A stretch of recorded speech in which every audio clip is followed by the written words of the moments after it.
Welcome to another edition of the Carolina Bay of the Day, where we study the secondary impacts made by the glacier-ice boulders that were ejected by an extraterrestrial impact on the Laurentide ice sheet.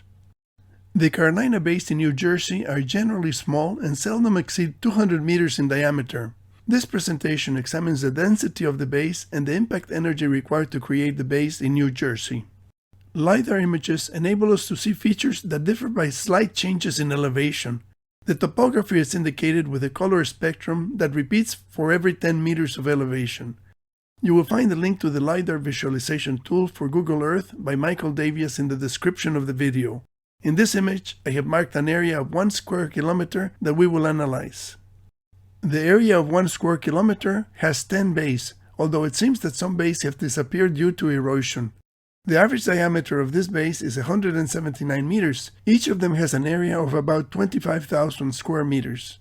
These bays cover approximately 1/4 of the 1 square kilometer area. The bays are located 850 kilometers from their convergence point at Saginaw Bay, which is the likely origin of the ice boulders ejected by the meteorite impact on the Laurentide ice sheet and whose secondary impacts made these bays.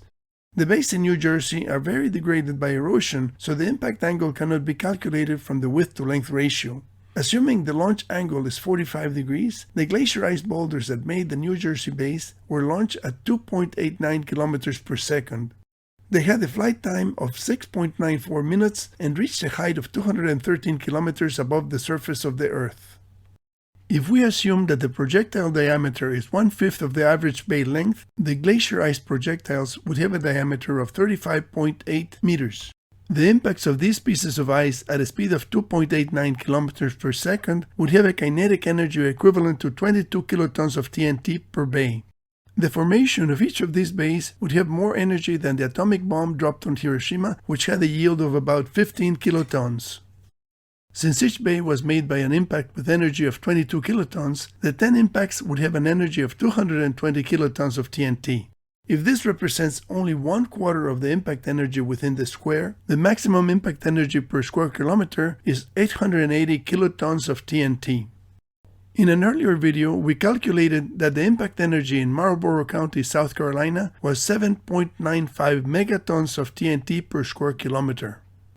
The energy of ballistic sedimentation in New Jersey of 880 kilotons per square kilometer is 9 times less than the energy of the impacts in Marlborough County, South Carolina. This gives us a rough idea about how the ejecta from the extraterrestrial impact on the Laurentide ice sheet was distributed. Definitely, there was a greater density of impacts in South Carolina than in New Jersey. Experiments of high-speed impacts on the ice sheet by Professor Peter Schultz demonstrate that the ice pieces are not ejected symmetrically and the pieces are not of uniform size.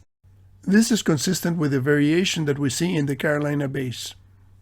Today's Carolina Bay of the Day was named Oddfellows Bay by Michael Davias after the local road which passes directly through the western portion of this gentle depression. It is located in northeastern Burlington County, New Jersey, at an elevation of 20 meters above sea level. Landforms having many of the traits of Carolina Bays have been seen across New Jersey for many years. Perhaps one of the most interested geologists was William Charles Rasmussen, who studied the landforms while working on his doctorate.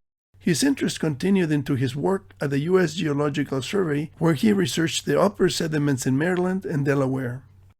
The elevation profile of this bay shows a delicate western rim with a relief of only 1 meter above the bay floor.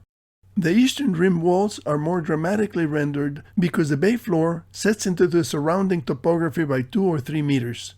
Although there are numerous cross-rim ditches along with the traverse of Oddfellows Road, the bay rim remains easy to visualize in the LiDAR images. Thank you for joining me in this investigation of the physical mechanisms that created the Carolina Bays. I will continue to examine the Carolina Bays one bay at a time. Please subscribe to be notified of future videos about the Carolina Bays.